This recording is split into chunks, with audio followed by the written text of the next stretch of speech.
নমস্কাৰ মই ঋতুৰাজ টাইম 8 দৰ্শকসকলৰ বাবে মুহূৰ্তত লৈ আহিছো এটা ডাঙৰ খবৰ এটা বিগ ব্ৰেকিং নিউজ 14 দিনৰ আৰক্ষীৰ জিম্মালৈ প্ৰেৰণ কৰা হৈছে শেখৰ জ্যোতি গোস্বামী আৰু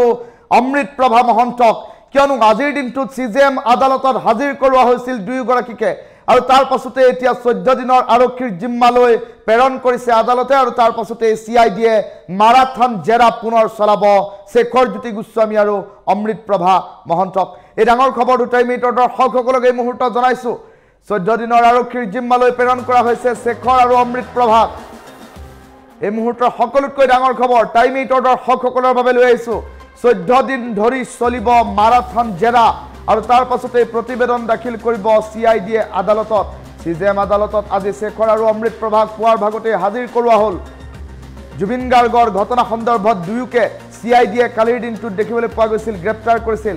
জেৰা চলি আছিল জেৰা চলি থকাৰ মাজতেই এতিয়া গ্ৰেপ্তাৰৰ বাতৰি আহি পৰিছে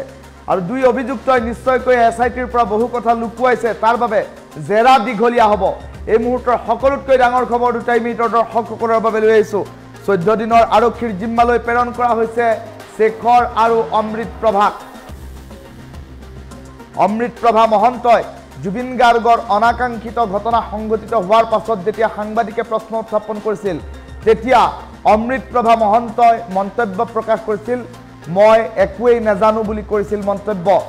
আৰু একো নাজানো বুলি মন্তব্য কৰা অমৃত প্ৰভাৰ মোবাইলতেই বন্দী হৈছিল জুবিন গাৰ্গৰ শেহতীয়া যিসমূহ ভিডিঅ' সাগৰত সাঁতুৰি থকাৰ ভিডিঅ' ইয়াতৰ পৰা সাগৰত জপিয়াই দিয়াৰ ভিডিঅ' ভাগৰি ভাগৰি সাগৰত সাঁতুৰি থকাৰ ভিডিঅ' আৰু তেওঁলোকে কৰা অৱহেলাৰ ভিডিঅ' এই সকলোবোৰ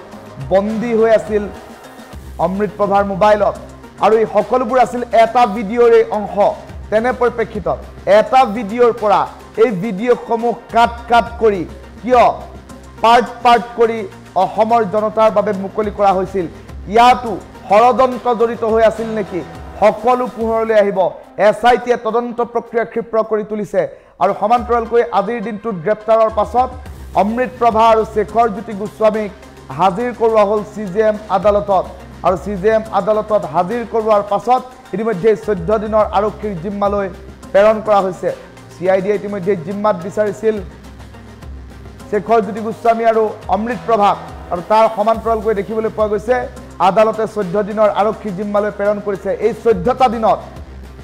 কটকটীয়া জেৰা চলিব আৰু এই কঠোৰ জেৰাৰ অন্তত বহু তথ্য পোহৰলৈ অহাৰ সম্ভাৱনীয়তা কিয়নো শেহতীয়া 6টা দিন শেখৰ গোস্বামী আৰু অমৃত প্ৰভা মহন্তক ধাৰাবাহিকভাৱে জেৰা চলালে এসআইটিয়ে আৰু এই ধাৰাবাহিক জেৰাত হয়তো বহু তথ্য দিয়া নহল আৰু তেনে পৰিপ্ৰেক্ষিতত শেহতীয়াকৈ এটা মুখ খুলিছে শেখৰ জ্যোতি গোস্বামী আৰু অমৃত প্ৰভা মহন্তই শেখৰ জ্যোতি গোস্বামী আৰু অমৃত প্ৰভা মহন্তই মুখ খোলাৰ পাছতেই সম্প্ৰতি গ্ৰেপ্তাৰ কৰা হৈছে আৰু গ্ৰেপ্তাৰ কৰাৰ পাছত 14 দিনৰ আৰক্ষী জিম্মালৈ প্ৰেৰণ কৰা হৈছে আৰু এই 14টা দিনত আৰু অধিক তীব্ৰতৰ হ'ব জেৰা আৰু এই জেৰাত আৰু অধিক নতুন তথ্য পোহৰলৈ অহাৰ সম্ভাৱনীয়তা এই মুহূৰ্তৰ সকলোতকৈ ডাঙৰ খবৰ দুটাই মিনিটৰ দৰ্শকসকলক জনাই আছো কিয়নো অমৃত প্ৰভা মহন্ত আৰু শেখৰ জ্যোতি গোস্বামীক ইতিমধ্যে 14 দিনৰ আৰক্ষীৰ জিম্মালৈ প্ৰেৰণ কৰাৰ বাতৰি এই মুহূৰ্তত আহি পৰিছে 14 দিন ধৰি চলিব মাৰাথন জেৰা সিজেএম আদালতত শেখৰ আৰু অমৃত প্ৰভাক ইতিমধ্যে হাজিৰ কৰোৱাৰ দৃশ্যাংশ দেখুৱাইছো আদালতে 14 দিনৰ জিম্মালৈ প্ৰেৰণ কৰাৰ দৃশ্যাংশ এই মুহূৰ্তত দেখুৱাইছো আৰু জেৰা চলি থাকিব 14 দিন ধৰি শেখৰ অমৃত প্ৰভাক জেৰা চলাই থকা হ'ব এই কথা ইতিমধ্যে সুস্পষ্টতাৰে উল্লেখ কৰি দিয়া হৈছে কিন্তু জুবিন গাৰ্গৰ মৃত্যুৰ ঘটনাৰ তদন্তৰ দায়িত্ব এটা সিআইডিৰ হাতত আৰু সিআইডিয়ে ইতিমধ্যে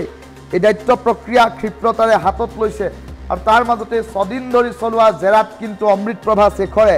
এনে কেতবোৰ কথা উল্লেখ নকৰিলে যাৰ বাবে গ্ৰেপ্তাৰ কৰিবলগীয়া হ'ল আৰু শেহতীয়া দিনটোত এনে কি কথা উল্লেখ কৰিলে শেখৰ জ্যোতি গোস্বামী আৰু অমৃত প্ৰভা মহন্তই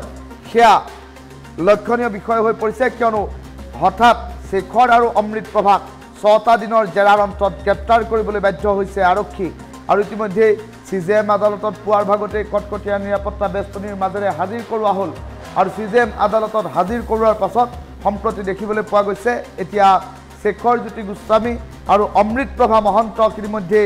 CIDয়ে জিম্মাত লৈছে 14 দিনৰ বাবে আৰু এই 14 দিনৰ জিম্মাত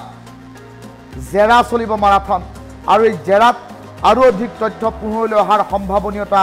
প্ৰকট হৈ উঠিছে এই মুহূৰ্তৰ সকলোতকৈ ডাঙৰ খবৰ দুটা আমি দৰ্শকসকলক এই মুহূৰ্তত জনাই আছো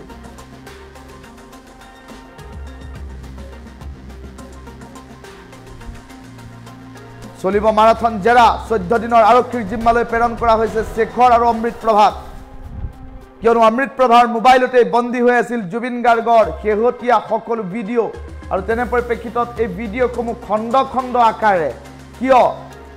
অসমবাসীৰ জনতাৰ সন্মুখলৈ এৰিবলগীয়া হ'ল সকলো তথ্য পোহৰলৈ আহিব লাগিব শেখৰ জ্যোতি গোস্বামীয়ে এনে কি গোপন কথা জানে যি গোপন কথাৰ বাবে এতিয়া SITয়ে গ্ৰেপ্তাৰ কৰিবলগীয়া হৈছে শেখৰ জ্যোতি গোস্বামীক সকলো পোহৰলৈ আহিব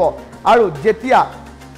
জুবিন গাৰ্গৰ এই অনাকাংক্ষিত ঘটনা সংঘটিত হ'ল এই ঘটনা সংঘটিত হোৱাৰ পাছত যেতিয়া সংবাদ মাধ্যমে প্ৰশ্ন উত্থাপন কৰিছিল এই সকলক তেতিয়া তেওঁলোকে একোৱেই নাজানো বুলি উল্লেখ কৰিছিল একো নাজানো বুলি উল্লেখ কৰা অমৃত প্ৰভাৰ মোবাইলত যে ভিডিঅ' বন্দী হৈ আছিল এই কথা অমৃত প্ৰভাই কেতিয়া ক'ব তেনে ধৰণৰ কেতবোৰ প্ৰশ্নৰো এতিয়া অৱতাৰণা হোৱা দেখিবলৈ পোৱা গৈছে CJM আদালতত হাজিৰ কৰাৰ পাছত শেখৰ জ্যোতি গোস্বামী আৰু অমৃত প্ৰভা মহন্তক ইতিমধ্যেই 14 দিনৰ আৰক্ষী জিম্মালৈ প্ৰেৰণ কৰাৰ বাতৰি আহি পৰিছে ডাঙৰ খবৰ টাইম 8ৰ দৰ্শকসকলক জনাই আছো